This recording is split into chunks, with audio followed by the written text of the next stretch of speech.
జై శ్రీమన్నారాయణ.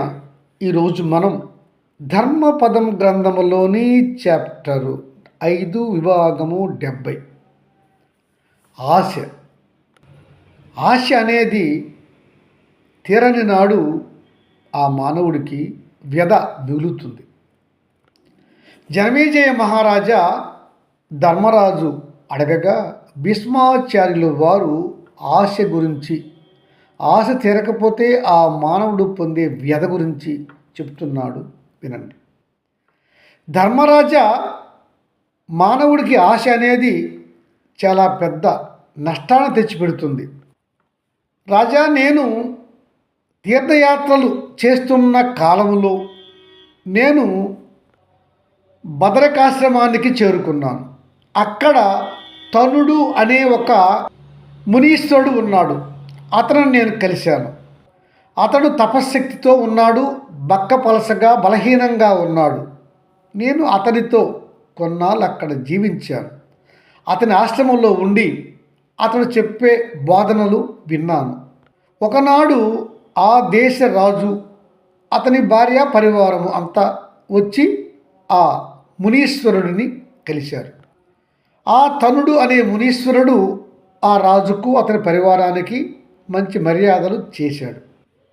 ఆ మునీశ్వరుడు రాజును అడిగాడు, మహారాజా, ఎందుకు మీరు ఇలా నా ఆశ్రమానికి వచ్చారు?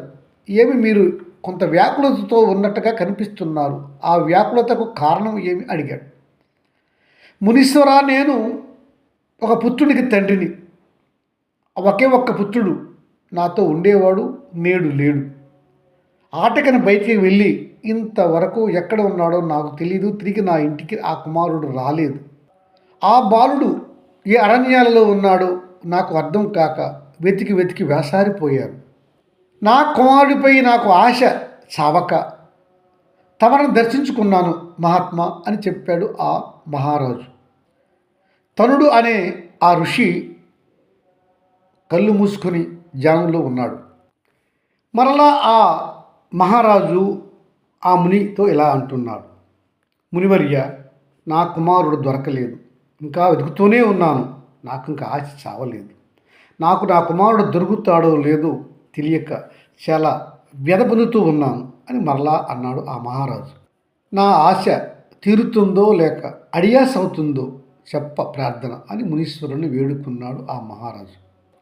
ఆ తనుడు అనే ఋషి ఇలా అంటున్నాడు రాజుతో, రాజా, ఎవరైనా మనుష్యుడు కానీ రాజు కానీ తన మనస్సును దిటం చేసుకొని తగిన విధంగా ప్రవర్తించాలి. అప్పుడే అతనికి మనశ్శాంతి ఉంటుంది, తృప్తి కూడా అప్పుడే అతనికి వస్తుంది. మానవుడు ఆశపై ఆశ తీరక దానిపైనే వర్తిస్తూ ఉంటే అది తీరకపోతే అతనికి మనోవ్యధ వస్తుంది. రాజా, నేను పూర్వము ధనంపై ఆశ ఉండేవాడిని. ధనము కావాలని ఒక రాజును నేను అర్థించాను. ఆ రాజు నాకు ధన సహాయం చేయలేదు. అప్పుడు నేను ఆశ వదులుకొని ఇలా అరణ్యాలలో మునిగా మారాను. ముని వృత్తిలో నేనప్పుడు తపోశక్తితో ఉన్నాను. మహారాజా, ఒకనికి ఒకరు ధనము ఇత్తును రమ్మని అనగా అతడు వెళ్తాడు. అతడు ధనము ఇవ్వకపోగా రేపురా మాపురా అని రోజు తిప్పుతూ ఉంటాడు. కానీ అతడు ధనము ఇస్తున్న వాని దగ్గరికి ఆశతో ప్రతిరోజు వెళ్ళి అడుగుతూనే ఉంటాడు. అతడు చివరగా ఇవ్వకపోగా అతడు నిరాసక్తితో వ్యధతో మిగులుతాడు. ఒక వేశ్యపై మనసు పడిన ఒక విటుడు ఆమెను పొందాలని రోజు ఆమెను అడుగుతూ ఉండగా ఆమె అతడికి లొంగక వేరే కారణాల వల్ల అతడిని రేపురా మాపురా అంటూ తిప్పుతుంది. అతడికి ఆమె చిక్కదు. ఆ వేశ్యపై మనస్సు పడ్డ ఈ విటుడు ఆమెను పొందాలని రోజు ఆమెను అడుగుతూనే ఉంటాడు. ఎప్పటికీ ఆమె ఇతనిపైన కనికరం చూపకపోతే అతడు ఆమెపై మనస్సు లగ్నము చేసి చికాకుతో మనస్సు వికారంతో వ్యధకు లోనవుతాడు. ఆ ఆశ తీరక అతడు చివరికి ఏమవుతాడో అర్థం చేసుకోవాలి గతి మనకు వస్తుంది. ఒక విషయంపై మనం ఆశగా ఉన్నా అది తీరన్నాడు దానిని విడిచిపెట్టి మనస్సు దిటం చేసుకొని తృప్తిగా జీవనం కొనసాగించాలి. అప్పుడే అతనికి మనశ్శాంతి కలుగుతుంది. అప్పుడు అతడు సంతోషంగా జీవించగలుగుతాడు. రాజా దొంగలైన, దోపిడీదారులైన, మనకి విరోధులైనా సరే వారు ధర్మంగా జీవిస్తూ ఉంటే వారు గొప్పవారే. కాపవ్యుడు అనే అతడు ఒకడు బోయేవాడు ఉండేవాడు. అతడు మహావీరుడు. అతడు కొంతమంది దొంగల గుంపుకి నాయకుడు. ఆ దొంగల నాయకుడు ఆ దొంగలందరికీ ధర్మసూత్రాలు చెప్పి వాటిని అమలు చేస్తూ ఉండేవాడు.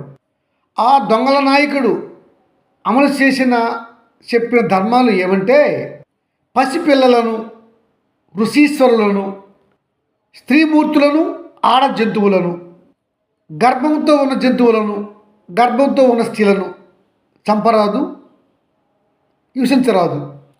మనం దోసుకుంటున్నప్పుడు మన పైన తిరగబడి హింస చేసిన వారినైతే మనం ఏమైనా చేయవచ్చును, కానీ మనపై తిరగబడని వారితో మనం హింస చేయరాదు.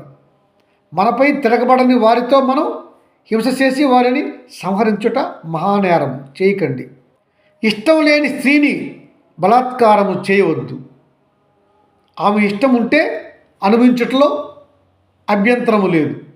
గనుక ఇష్టం లేని స్త్రీని బలాత్కారంగా అనుభవించట మహాపాపముగా తెలుసుకోండి. పేద ప్రజలు కష్టపడి సంపాదించే ధనాన్ని ఎప్పుడు దోచుకోరాదు. ముఖ్యంగా అధర్మంగా సంపాదించిన ధనవంతులను, అధర్మ వ్యాపారులను దోచుకోవడానికి ప్రాధాన్యత ఇవ్వండి. అంతేగాని పేదవారిని దోచుకునుట మంచి పని కాదు అని చెప్పాడు ఆ దొంగల నాయకుడు కాపవ్యుడు అనే బోయేవాడు. అంటే ధర్మరాజా ఇవన్నీ ఎందుకు చెప్తున్నానంటే, పాపాలు అధర్మాలు చేసేవారు కూడా కొంత ధర్మాన్ని కొందరు కాపాడుతూ ఉంటారు. ఈ కాపవ్యుడు అనే బోయేవాడు మహావీరుడు, దొంగల నాయకుడు. చేసేది అధర్మమే, దొంగతనం.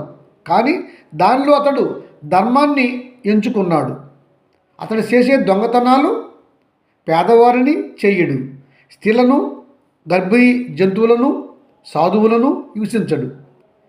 అధర్మంగా సంపాదించేటువంటి వ్యాపారులు వారి దగ్గరే అతడు ధనాన్ని దొంగిలించాలి అని చెప్తున్నాడు అతని యొక్క సహచరులకు. అంటే ఇక్కడ కూడా అతను ధర్మాన్ని పాటిస్తున్నాడు కనుక ఆ విధంగా ఆయన గొప్పవాడే అని చెప్పుకోవాలి మనం అని చెప్పుకొచ్చాడు భీష్మాచార్యులు వారు. జై శ్రీమన్నారాయణ.